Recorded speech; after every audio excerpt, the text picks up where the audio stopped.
How to schedule meetings in Microsoft Teams.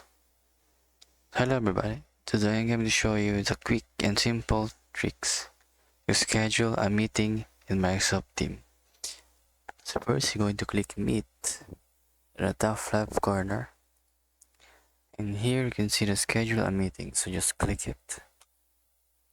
And now you can customize the schedule, so you can add title, enter a name, email or phone number, the date, the time, your PM, and does not repeat or add location or details, who you can bypass the lobby, who can present.